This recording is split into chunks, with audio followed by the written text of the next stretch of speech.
बिस्मिल्लाहिर्रहमानिर्रहीम। अस्सलामु अलैकुम व रहमतुल्लाहि व बरकातुहू।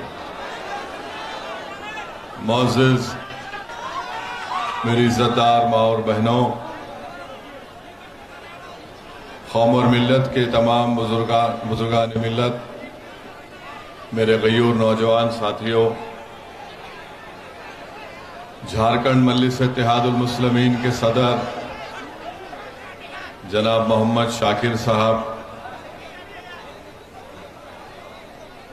जनाब मौलाना मुबीन रज़वी साहब, जो इस बाई इलेक्शन के डुमरी के मजलिस इत्तेहादुल मुस्लिमीन के उम्मीदवार हैं, मंच पर बैठी हुई हमारी इज़्ज़तदार माँ और बहन जो हजारीबाग बाहरी गांव से आए हैं, अशफाक खान साहब की माँ और बहन भी आज हमारे साथ इस मंच पर बैठी हुई है। वो अशफाक खान जिसको पुलिस कस्टडी में कत्ल कर दिया गया है,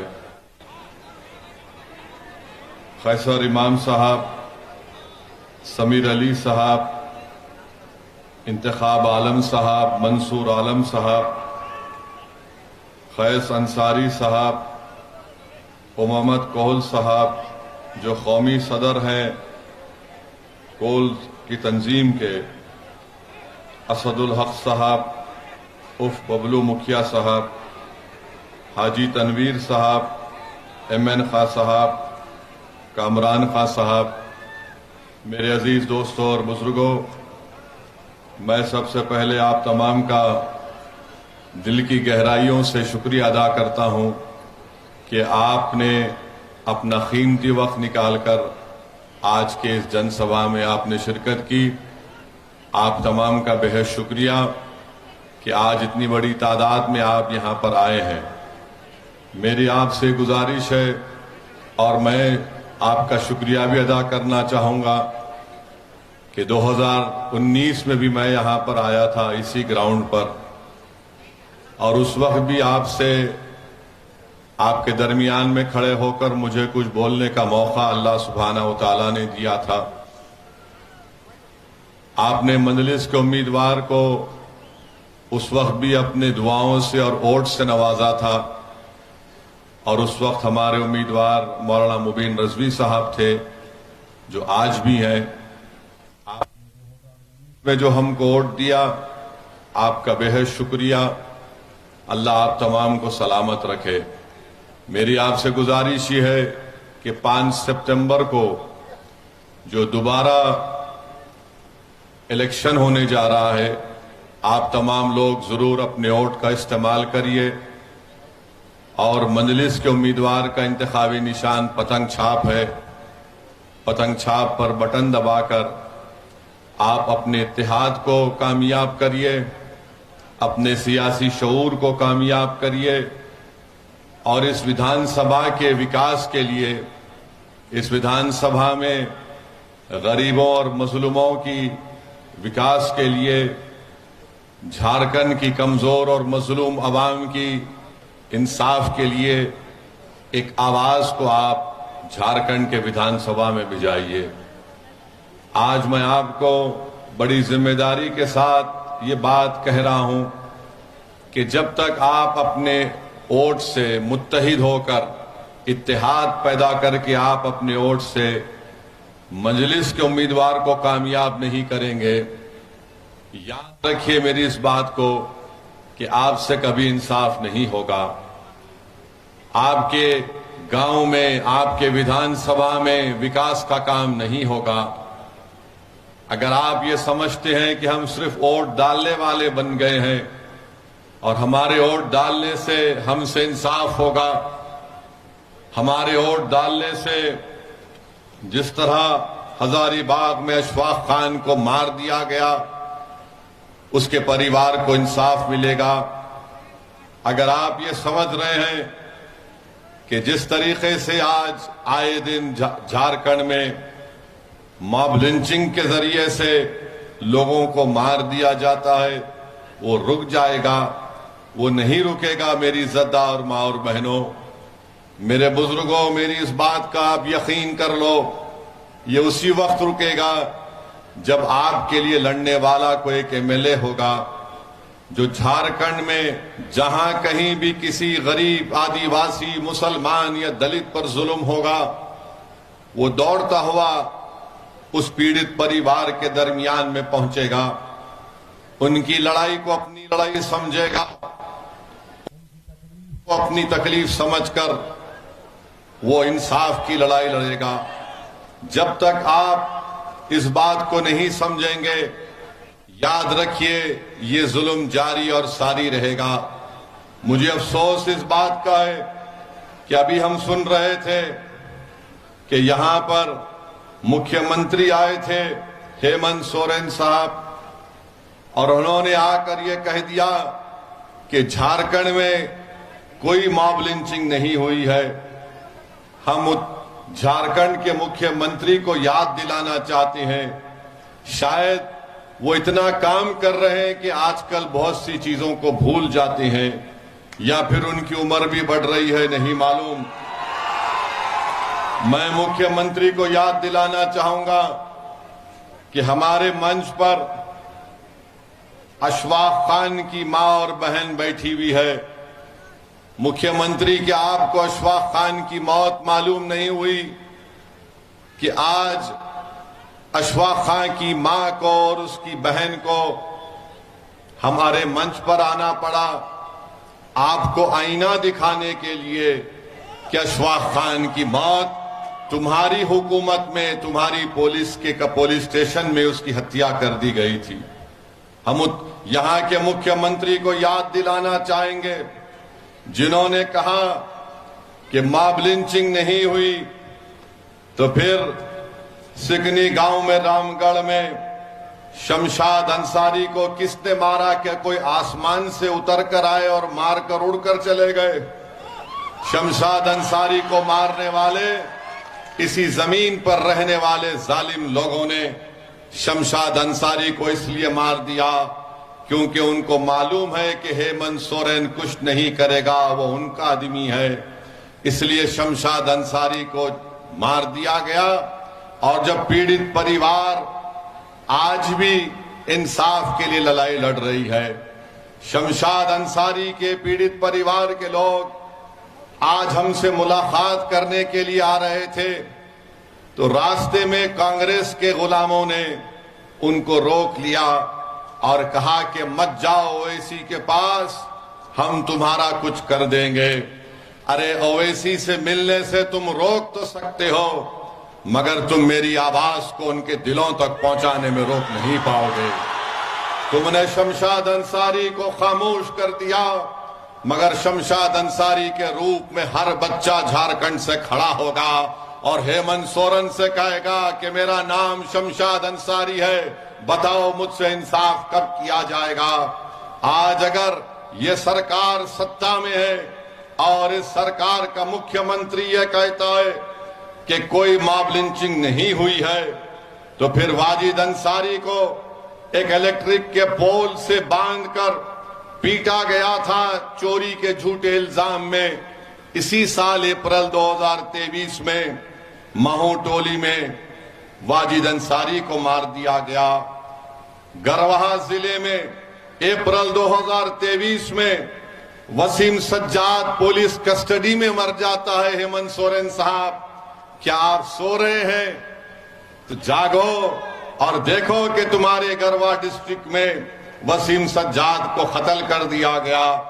जमशेदपुर में 6 दुकानों को जो अल्पसंख्यक समाज मुसलमानों की थी उनको जला दिया गया। सरकार सेकुलर पार्टी की है, सरकार में कांग्रेस है, सरकार में राजद है, और आपके राज में दुकानें जलती हैं। शमशाद अंसारी का कत्ल हो जाता है, मगर आप हमको गाली देते हैं। सत्ता में आप हैं, इल्जाम मौलाना मुबीन रजवी पर लगा दिया जाता है, इल्जाम मेरे सदर शाकिर पर लगा दिया जाता है कि ये बी टीम है। अरे बताओ, जब तुम सत्ता में हो तो तुमने इन दुकानों को जलने से क्यों नहीं बचाया? साहिल और मुदस्सिर को पुलिस की गोलियों ने खत्म कर दिया। यकीनन ये हमारे लिए शहीद है, मगर साहिल और मुदस्सिर से मिलने कौन गया था? मैं गया था साहिल और मुदस्सिर से मिलने के लिए। हम इसलिए नहीं गए थे कि हमको कोई सियासत करना था, हम इसलिए गए क्योंकि हमने उन बच्चों की तकलीफ को अपने दिलो दिमाग और अपने सीने में महसूस किया। इंसानियत अभी भी हम में जिंदा है, हम वहां पर गए थे।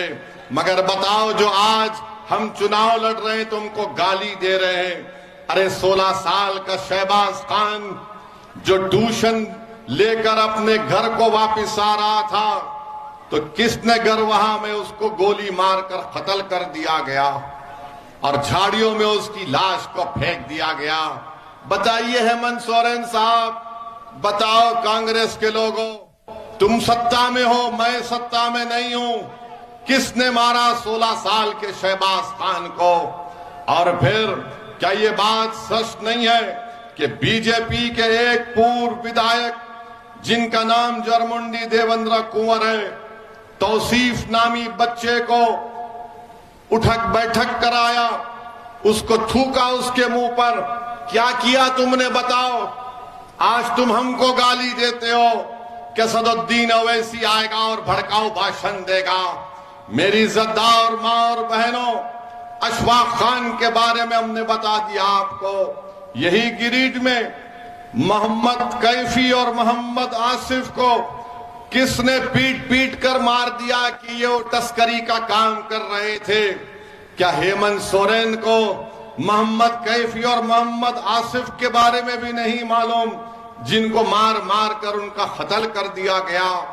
8 मार्च 2021 को सचिन नामी एक 22 साल बच्चे को चोरी के इल्जाम में पकड़कर कत्ल कर दिया गया।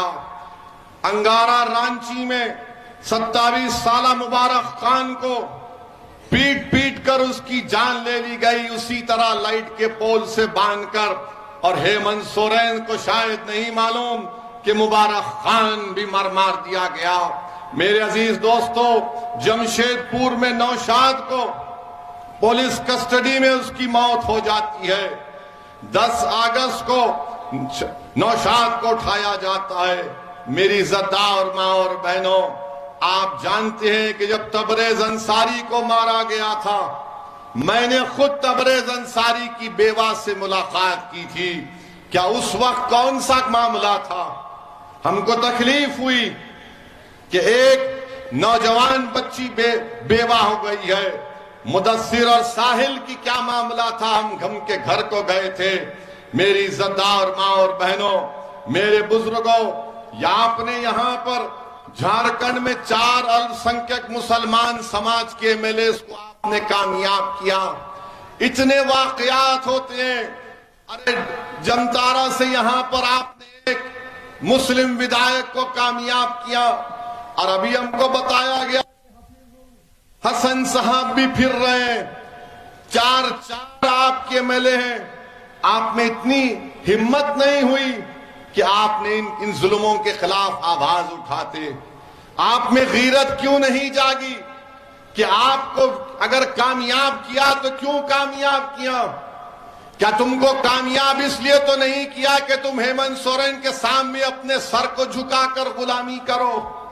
तुमको कामयाब इसलिए किया कि तुम गरीब और मजलूमों पर जब जुल्म होगा तो तुम उनकी आवाज बनोगे।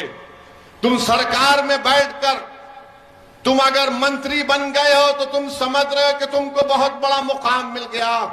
अरे जब अल्लाह ने तुमको मुकाम दिया तो तुम उस मुकाम को इस्तेमाल करो गरीबों के इंसाफ के लिए। मगर इतने लोगों को मार दिया गया और यहां पर हेमंत सोरेन की सरकार इस पर कोई कार्रवाई नहीं करती है। मेरे अजीज दोस्तों और बुजुर्गों, एक यहां पर एक विधायक साहब हैं, उन्होंने एक ये भी कह दिया था कि अगर मुझे कोई इबादतगाह बनाना पड़े तो मैं अपना गुर्दा बेच दूंगा। कहा था ना, मैं अपना गुर्दा बेच दूंगा। अरे इतने लोग मारे गए, तुम्हारा गुर्दा छोड़ो, तुम्हारी जबान नहीं खुल रही है, तुम गुर्दा कहां तक जाओगे। उस विधायक ने कहा था कि मैं अपना गुर्दा बेचकर इबादतगाह को बना दूंगा। अरे तुम क्या बनाओगे हमको नहीं मालूम, मगर तुम झारखंड की जनता को तो बेवकूफ बना रहे हो, उनका मजाक कर रहे हो और वो मौत की आगोश में चले जा रहे हैं। मेरे अजीज दोस्तों और बुजुर्गों, आप देखते हैं कि बोकारो में, चक्रधरपुर में क्या क्या तकारीर नहीं की गई थी, क्या क्या भाषण नहीं दिया गया था। अगर हम उस पर बोलना शुरू करेंगे तो फिर एक नया तनाजा यहां पर पैदा होगा। मेरे अजीज दोस्तों और बुजुर्गों, आप ये भी जानते हैं कि जिस प्रदेश से मैं आता हूं, तेलंगाना है, वहां पर 50 लाख से कम मुसलमान हैं। झारखंड में 60 लाख के करीब मुसलमान हैं। और हम जिस प्रदेश से आते हैं वहां पर अल्पसंख्यक समाज का एक मंत्रालय है, और इस साल का बजट क्या है आपको मालूम? 2200 करोड़ रुपए है। और झारखंड में अल्पसंख्यक समाज का विजारती अखिलती बहबूद का बजट सिर्फ 500 करोड़ रुपए है, सिर्फ 500 करोड़ रुपए। और हम जब यहां पर आ रहे हैं तो हमको गाली दे रहे हैं। अरे भैया गाली दो हमको, तुम्हारी गालियों से मैं रुकने वाला नहीं हूं। यहां तेलंगाना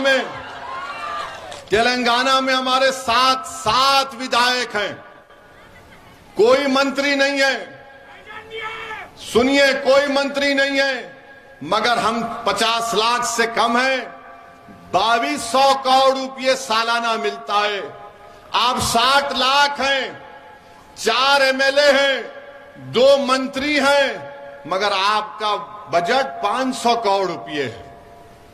यही बात जब हम करते हैं तो इन तमाम को पेट में दर्द होता है, और इसीलिए हमको बदनाम किया जाता है कि असदुद्दीन ओवैसी भड़काऊ भाषण देता है। अरे अगर गरीबों के जुल्म को बयान करना भड़काऊ भाषण है तो सुन लो हेमंत सोरेन, मैं भड़काऊ भाषण देता रहूंगा। अगर शमशाद अंसारी की तकलीफ को बयान करना भड़काऊ भाषण है तो हम तमाम शमशाद अंसारी हैं। अगर हमारी बहन और हमारी मां बैठी हुई है, उनके बेटे और औलाद के लिए इंसाफ की बात करना अगर भड़काऊ भाषण है तो मुझे फख्र है कि अल्लाह ने मुझे भड़काऊ भाषण बोलने की सलाहियत दी। मगर आप बताओ, आपने क्या किया? यहां पर चुनाव जब आता है तो ओवैसी का डर दिखाते हैं कि अगर ओवैसी को वोट देंगे, मंजलिस को वोट देंगे तो बीजेपी जीत जाएगी। और आप मासूम लोग सिर्फ वोट डालते हराने के लिए। अरे कभी अपने दिलों पर हाथ रखकर सोचो। कभी जब तुम अपने घर में जाकर बैठते हो तो अपने दिल से पूछो कि मैं क्या सिर्फ इनको वोट डालने के लिए पैदा हुआ हूं? क्या तुम सिर्फ वोट डालने के लिए पैदा हुए? तुम वोट नहीं ले सकते। आप 50 साल से वोट दे रहे हैं। आपके दादा ने वोट दिया, आपके दादा ने अपनी जवानी को बर्बाद कर दिया, अपने बुढ़ापे को बर्बाद कर दिया। आपके बाप ने अपने बचपन को खोया, सिसक सिसक कर तुम्हारा बाप मर गया, तुमने उनको वोट दिया। अब तुम हो, और तुमसे भी यही कहा जा रहा है कि जिस तरह तुम्हारे बाप और दादा ने वोट दिया तुम उसी तरह चलो। नहीं मेरे नौजवान साथियों, तुम्हारे बाप दादा के पास विकल्प नहीं था। वो हालत मजबूरी में इन लोगों का साथ देते थे। आज तुम्हारे दरमियान में एक दीवानों की पार्टी खड़ी हुई है जो किसी के बाप को सुनने वाली नहीं है। तो मेरी आपसे गुजारिश है कि आप अपना वोट 5 सितंबर के दिन मजलिस इत्तेहादुल मुस्लिमीन को दीजिए।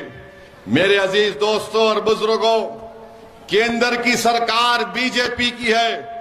आपको जानकर तकलीफ होगी कि 2020 और 21 से झारखंड की सरकार को अल्पसंख्यक समाज के विकास के लिए एक स्कीम है एमएसडीपी, पीएमजेवी के जो केंद्र की सेंट्रल गवर्नमेंट से आती है।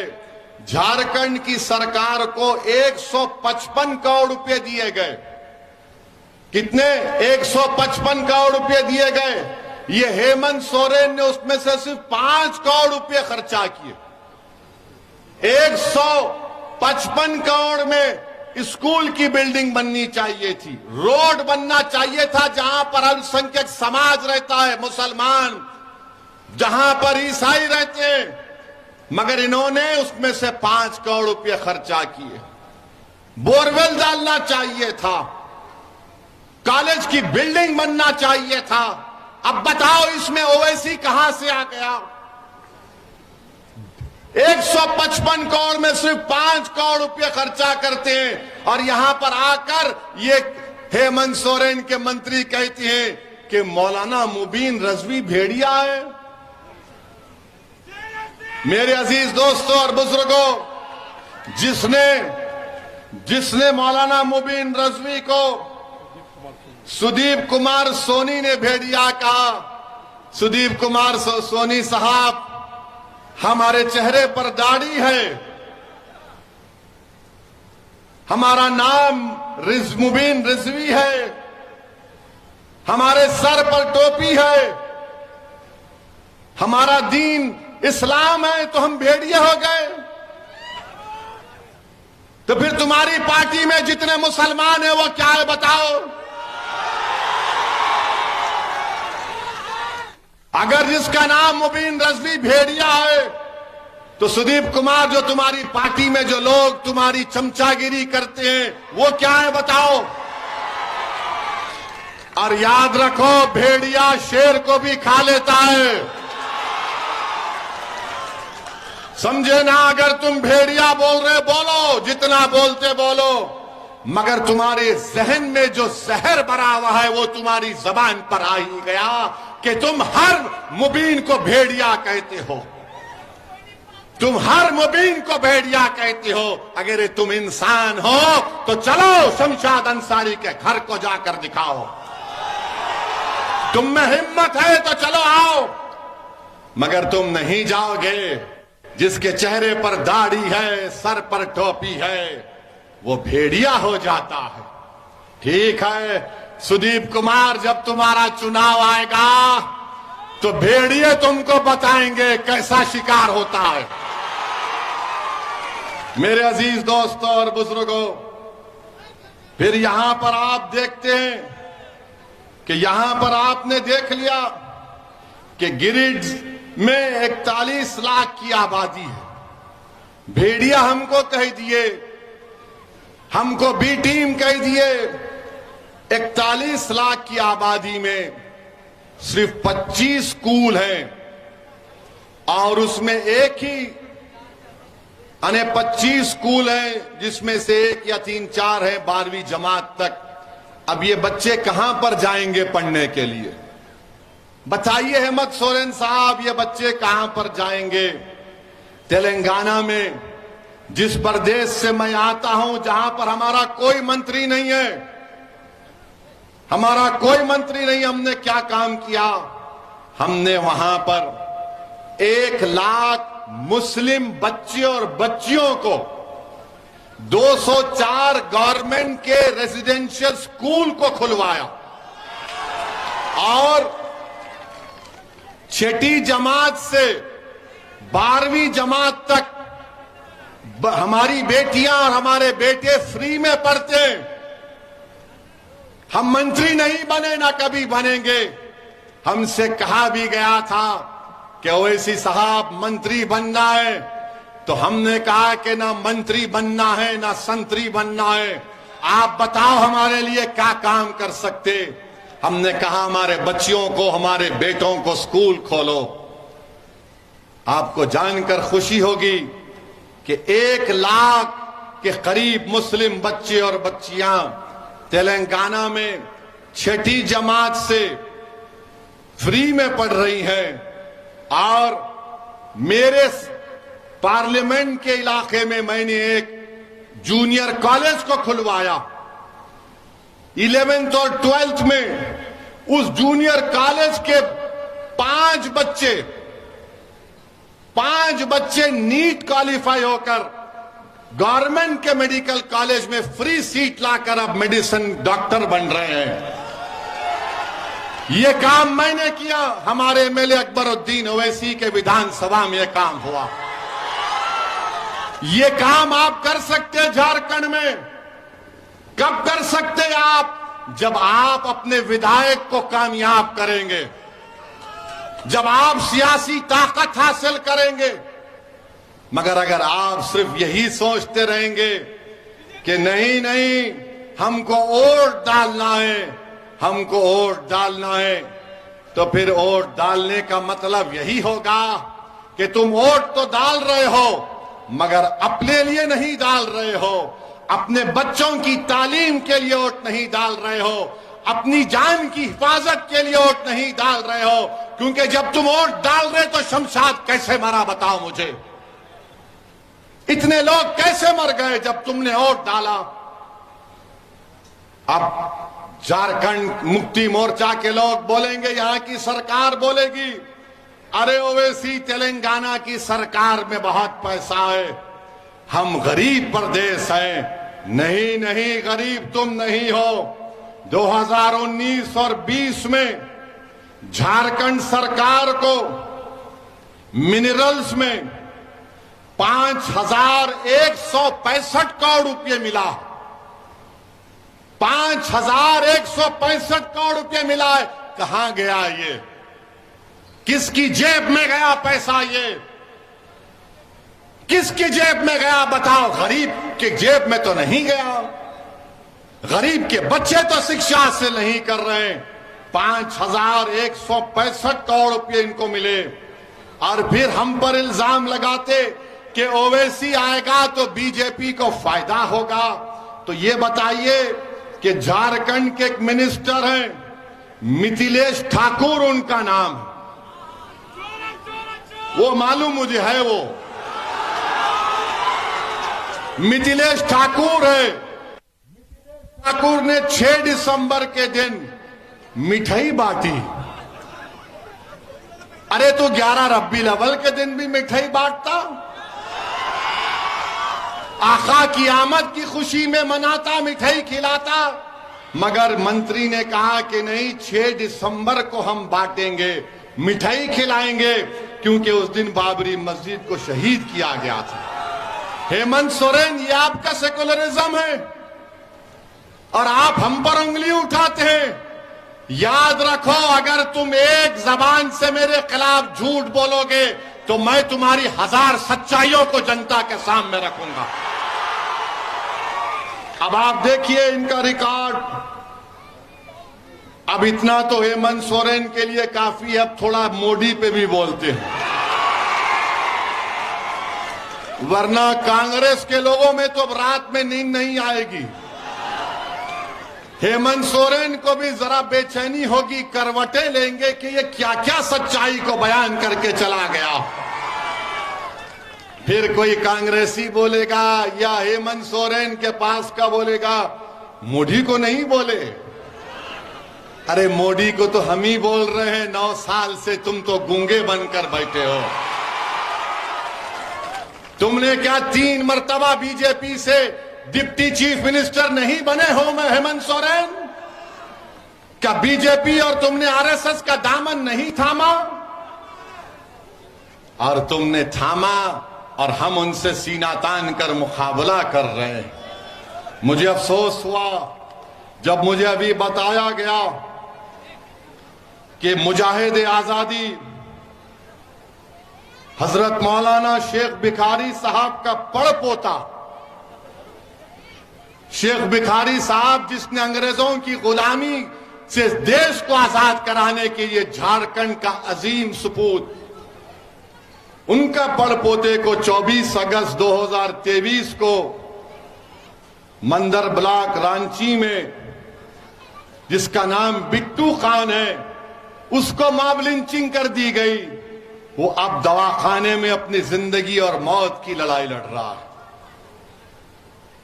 शेख बुखारी साहब का पड़पोता, वो बेचारे जो इस देश को आजाद कराने के लिए अपना सब कुछ कुर्बान कर दिए, और जालिमों ने उनके पड़पोते को मां पीट पीट कर अस्पताल को पहुंचा दिया, और अभी तक उस केस में कोई एफआईआर नहीं हुआ, हमको बताया जा रहा।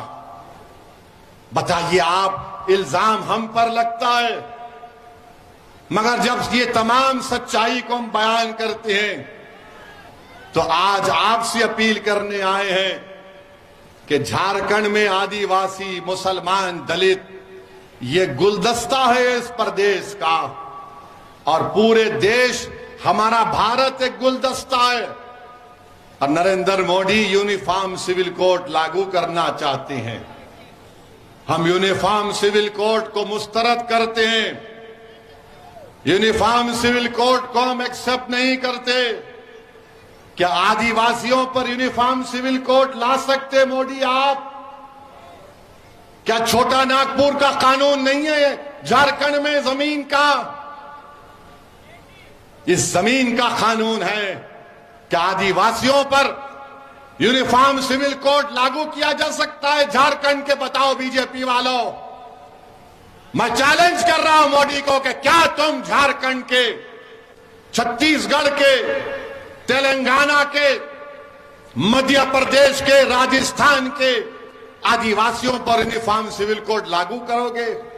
नहीं कर सकते और नहीं करना चाहिए, क्योंकि भारत की खूबसूरती यही है कि यहां पर हजारों तहजीबें हैं, हजारों तहजीबें हैं। यहां पर हर एक का अपना अपना पर्सनल लॉ है। दिल्ली में बैठा हुआ कोई बाबू, दिल्ली में बैठा हुआ आरएसएस का प्रधानमंत्री हमारे जिंदगी के फैसले नहीं कर सकता। कोई हमको ये नहीं बताएगा कि हम कैसे अपनी जिंदगी गुजारेंगे। भारत के संविधान में मजहब की आजादी फंडामेंटल राइट है, और मैं अपने मजहब के बताए हुए तरीके पर अपनी जिंदगी को गुजारूंगा। नरेंद्र मोदी मुझे आकर नहीं बता सकते कि मैं अपने मजहब पर कैसे चलूं। इसीलिए हम यूनिफॉर्म सिविल कोड के खिलाफ हैं। अब आप बताइए, यूनिफॉर्म सिविल कोड कभी सुना आपने इन लोगों को जो हमको गाली देते हैं? इनकी जबान नहीं खुलती। पार्लियामेंट में नो कॉन्फिडेंस मोशन, हिंदी में क्या बोलते? नो कॉन्फिडेंस, हाँ, अविश्वास प्रस्ताव आया था। हमने वहां पर 6-7 मिनट में पूरा सबका बयान कर दिया, हर चीज को खोल खोल कर बयान कर दिया। बताओ, आपकी तो जबान ही नहीं खुलती। आप तो सिर्फ एक ही बात करते, मैं दुकान खोलना चाहता हूं मोहब्बत की। दूसरा बोलता है मैं चौकीदार हूं। यह ऐसा चौकीदार है जो चीन 2000 स्क्वायर किलोमीटर जमीन पर कब्जा करके बैठा है, मगर चौकीदार क्या चौकीदारी कर रहा है। डेप्सांग डेमचाक में चौकीदार के नाक के नीचे चीन अपनी हमारी जमीन पर फौज को उतार दिया।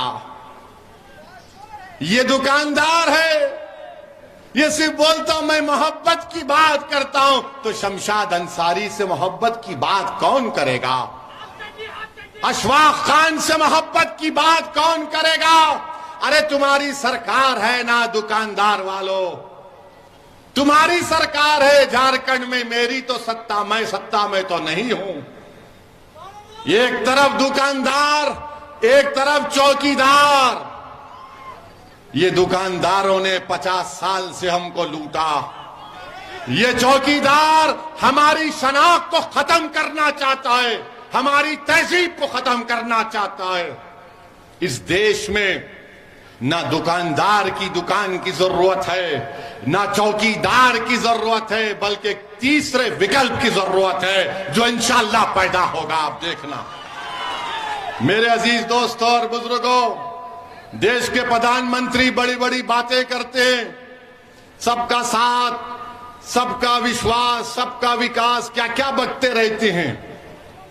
मगर आज हमने देखा कि एक मासूम 7 साल का बच्चा जब स्कूल को जाता है उत्तर प्रदेश में, जहां पर बीजेपी की सरकार है, जहां पर योगी आदित्यनाथ मुख्यमंत्री हैं, वो टीचर अपने क्लास में उन बच्चों से कहती है ये मोहम्मदन का बच्चा है, इसने बराबर नहीं पढ़ा, इसको मारो। आप बताइए कि एक बच्चा आकर उसको बच्चे को मारता है, उस 7 साल के बच्चे को, तो टीचर कहती है मोदी जी, जिस तरह हेमंत सोरेन को भूलने की आदत है, उससे ज्यादा मोदी जी को भूलने की आदत है। तो टीचर कहती है मोदी जी तुमने इसको अच्छा नहीं मारा, दम से मारो, ये मोहम्मदन है। बताइए आप, और वो बच्चे को मार पीटा जाता है, उसका वीडियो पूरे देश में, पूरी दुनिया में चला गया। उस बच्चे के बाप से मैंने बात की, हमारे वहां के मजलिस के सदर को भिजाया। जिस तरह हमारा सदर झारखंड का कभी कुछ हो जाता है तो शाकिर दौड़ते हुए चीखे मारता है। अरे जिंदा अभी ठहरो, सुनो, तुम शाकिर साहब लेके आए क्या? तुमको सुनो हमारी बात। वहां पर हमारे सदर को भिजाया, उस 7 साल के बच्चे के वालिद से, पिता से हमने बात की। उसके बाप ने कहा, हमने पूछा पुलिस में कॉम्प्रोमाइज क्यों किया तुमने? तो उन्होंने कहा कि क्या करना ओवैसी भाई, हमको यह बताया गया कि गांव का माहौल खराब हो रहा है, हिंदू मुस्लिम नहीं होना चाहिए, इसीलिए हमने कोई कंप्लेन नहीं की, हमने अपने बच्चे को स्कूल से निकाल दिया। यही कमजोरी हमारी। अगर कोई बाप अपने बेटे के लिए नहीं लड़ेगा तो क्या दुनिया लड़ेगी?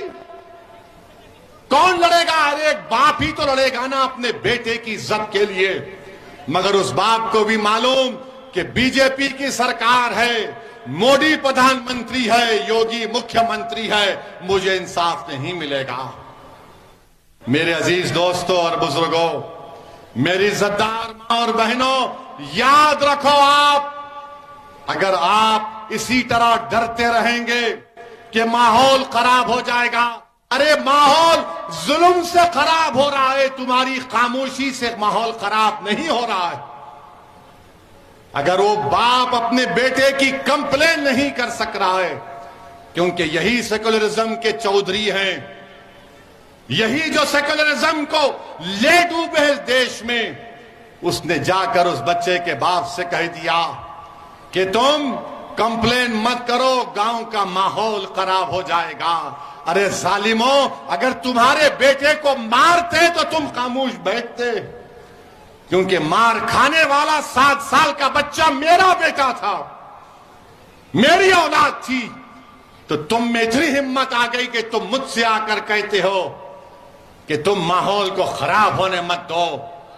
अगर किसी रांची में या उत्तर प्रदेश में योगी आदित्यनाथ के पोस्टर को फाड़ दिया जाएगा या मोदी के पोस्टर को फाड़ दिया जाएगा तो क्या करोगे? पुलिस दौड़ते हुए जाएगी उसके घर पर, उसके घर तक बुलडोजर लेकर जाएगी। मगर भारत में, हमारे वतन अजीज में, एक बाप से कहा जा रहा है कि तुम्हारे बेटे की कोई इज्जत नहीं है। अगर उसको स्कूल में थप्पड़ मारते हैं तो थप्पड़ खा लो, मगर माहौल खराब होने मत दो। मैं आपसे कह रहा हूं, माहौल खराब होता है तो भाड़ में जाए। मैं अपनी औलाद के लिए खामोश नहीं बैठूंगा, मैं अपने बच्चे की इज्जत के लिए खामोश नहीं बैठूंगा। अगर गांव का माहौल मुझे बेइज्जती करने से खराब होता है तो फिर और खराब होने के लिए तैयार रहना पड़ेगा। क्या हमारी जान की कीमत नहीं है? भारत के संविधान में इज्जत फंडामेंटल राइट है, डिग्निटी फंडामेंटल राइट है। इस मुकाम पर हम आ गए, क्यों आ गए? क्योंकि हम सिर्फ वोट डाल रहे हैं, वोट डाल रहे हैं, हम कभी वोट नहीं ले रहे हैं। मेरे अजीज दोस्तों और बुजुर्गों, याद रखो, आप अगर आज आप अपनी ताकत को नहीं समझेंगे, लोग बोलेंगे आपसे अगर मुबीन रजवी कामयाब हो गया तो क्या होगा। मेरे अजीज दोस्तों और बुजुर्गों, अगर एक मुबीन रजवी तुम्हारा विधायक बनकर झारखंड की विधानसभा में जाएगा तो कम से कम मुबीन रजवी की जबान से निकलेगा शमशाद अंसारी जिंदाबाद, शमशाद अंसारी जिंदाबाद। कभी तो कोई लड़ेगा, मगर आज ये कहेंगे अरे एक जीतेगा तो क्या होगा। आप उनसे कहना कि भारत की पार्लियामेंट में 2 MP हैं मजलिस के, और जब 2 में से एक खड़े होकर 6-7 मिनट के लिए भारत की लोकसभा में बोलते हैं तो मोदी से लेकर अमित शाह सब परेशान हो जाते हैं कि अब ये क्या बोलने वाला है। अगर हम बोलने की सलाहियत रखते हैं तो आपकी वजह से, आपकी दुआओं की वजह से, आपके वोट की वजह से, आपकी ताईद की वजह से, यही तो मेरी ताकत है, यही तो मेरी ताकत है और अल्लाह का करम है, सदका नबी करीम सल्लल्लाहु अलैहि वसल्लम का। मगर आज आप खामोश बैठते रहेंगे तो फिर याद रखिए कोई आसमान से नहीं आने वाला है। और आपको हम बताना चाह रहे हैं कि अब तो ट्रेन में वो यहीं पर था, शायद वो खबीस शैतान जिसने गोली मारी वो झारखंड के रेलवे स्टेशन में था शायद। बहरहाल कहीं भी था, वो नाम पूछकर रेलवे में गोली मारता है। एक हैदराबाद का लड़का है, नौजवान बीवी है, 3 बच्चे हैं, उसको गोली मार दी, चेहरे पे दाढ़ी है, वो तड़प रहा है उसके पैरों के पास और ये तकरीर कर रहा है कि अगर भारत में रहना है तो योगी और मोदी को वोट देना पड़ेगा। मैं उन गोली मारने वालों से कहूंगा कि सारी दुनिया की गोलियां खत्म हो जाएंगी, हम मरने तैयार हैं, मगर किसी बाप से नहीं डरेंगे। हम अपने मतलब पर, अपने मकसद के तहत, अपनी मोहब्बत की बिना पर वोट देंगे। अरे तुम गोली मार कर हमको शहीद करके तुम कह रहे हो, याद रखो तुम जालिम हो, तुम्हारा जुल्म खत्म होगा।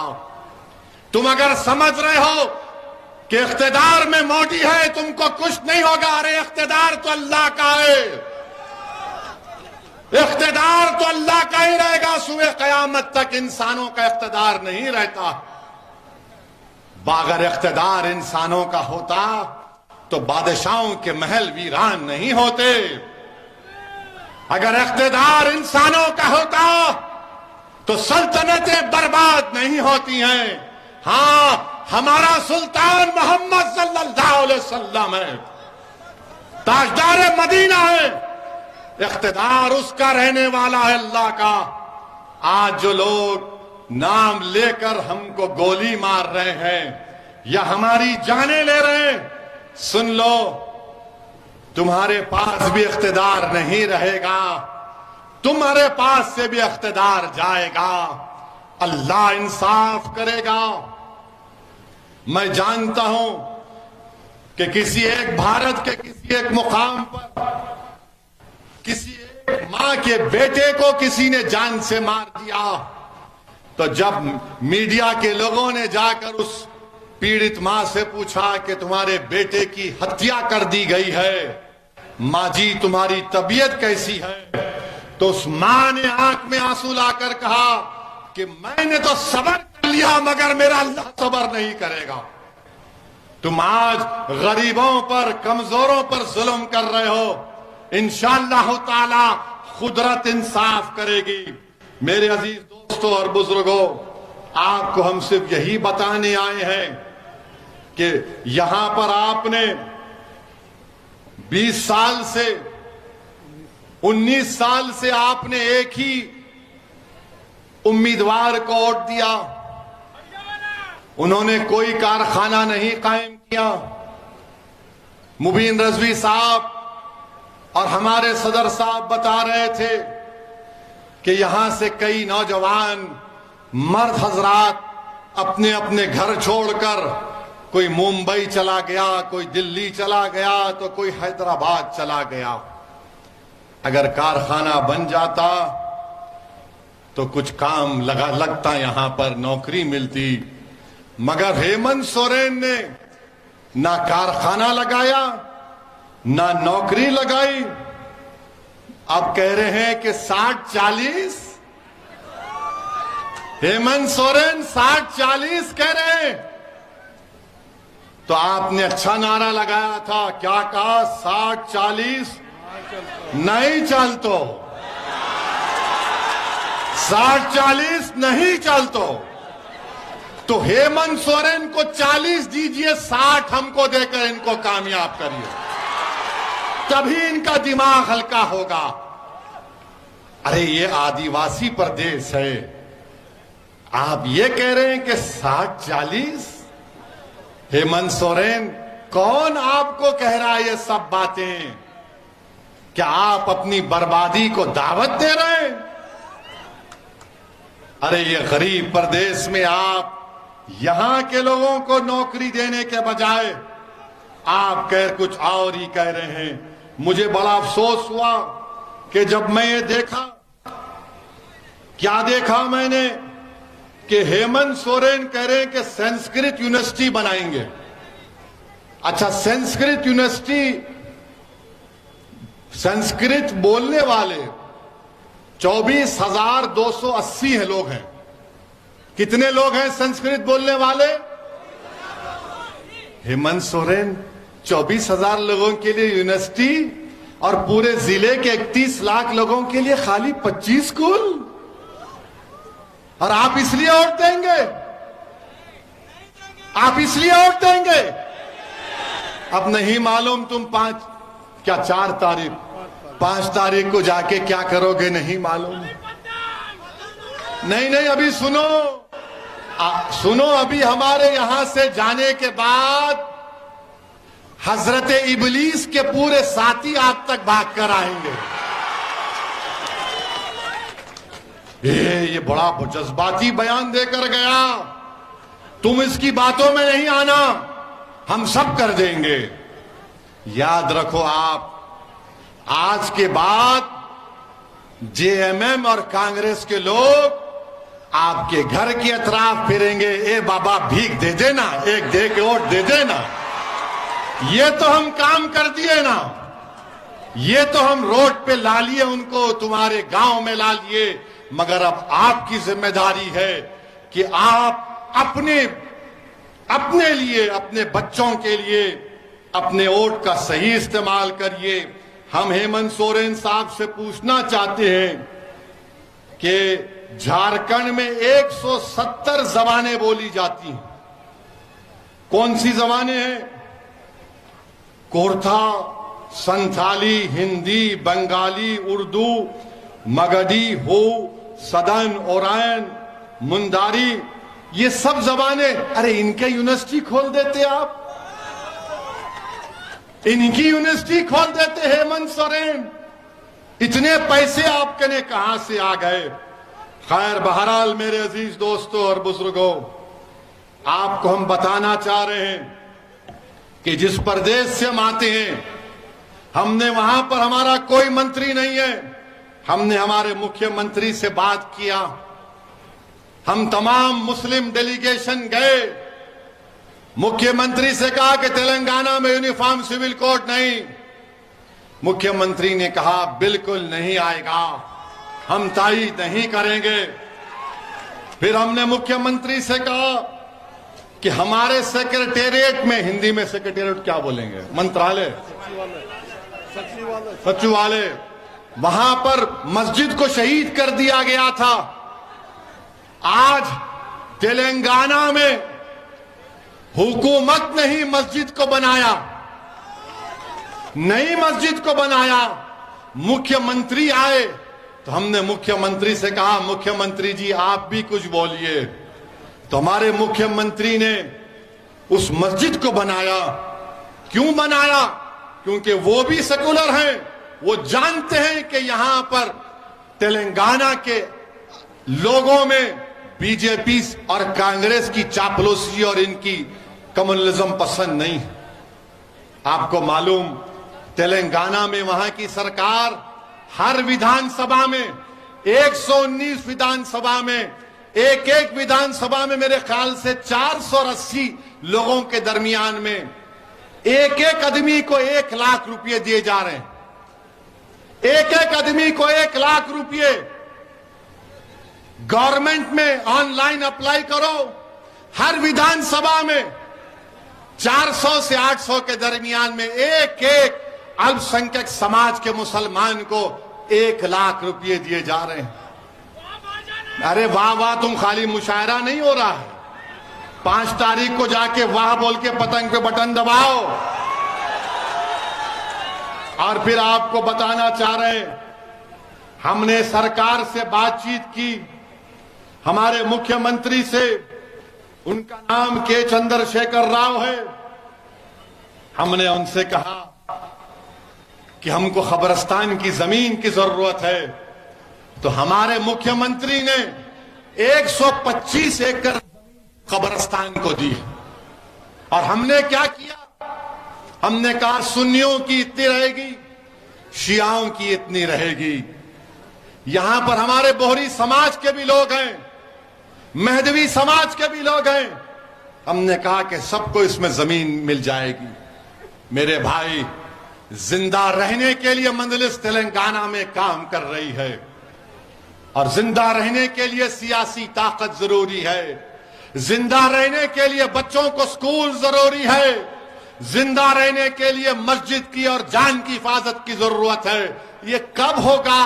जब तुम्हारे पास सियासी ताकत होगी।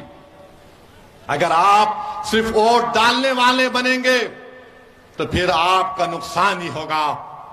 वोट डालने से नहीं, वोट लेने से ताकत मिलती है। वोट डालना तो बच्चों का काम है, वोट लेना तो आपकी ताकत का काम है। तो इसीलिए आपसे अपील कर रहे हैं कि आप 5 तारीख के दिन पतंग छाप के निशान पर पूरे एक होकर, मुत्तहिद होकर मुबीन रजवी साहब को अपना वोट दीजिए। और इंशाअल्लाह ताला 2024 के पार्लियामेंट के चुनाव में हमने तेलंगाना के मुख्यमंत्री से कहा कि के चंद्रशेखर राव साहब, आज ये देश तड़प रहा है। लोग तंग आ चुके हैं चौकीदार और दुकानदार से। हमने उनसे कहा कि आप आगे बढ़िए, पूरा देश आपके साथ खड़ा हो जाएगा। हम उम्मीद करते हैं कि हमको भी छुटकारा मिले दुकानदार और चौकीदार से। ये दुकानदार और चौकीदार, ये दोनों भाई हैं, इनमें कोई फर्क नहीं है। इनमें कोई फर्क नहीं है। हमारी बात पे यकीन करिए। इंशाअल्लाह मैंने आपसे वादा किया था कि मैं झारखंड को आया हूं और आता रहूंगा। आपने 2019 में हमको वोट दिया, हमको कामयाबी नहीं मिली। यकीनन हमको थोड़ा रंज हुआ, मगर हमको हमारे हौसले पस्त नहीं हुए। हमने जो वादा किया, हम आ रहे हैं और आते रहेंगे। मगर मेरी इज्जतदार मां और बहनों, मेरे नौजवान साथियों, मेरे बुजुर्गों, वोट लेना हमारा काम है, वोट देना हमारा काम नहीं है। मुबीन रजवी को कामयाब करो। और जिसने मुबीन रजवी को भेड़िया कहा, उसको सबक सिखाइए। आप अपने वोट से मंजलिस को कामयाब करिए, अपने दुआओं से मंजलिस को कामयाब करिए। आप तमाम का बेहद शुक्रिया कि इतनी चिलचिलाती धूप में आप यहां पर आए। अल्लाह आप तमाम को सलामत रखे। अस्सलाम वालेकुम व रहमतुल्लाहि व बरकातहू।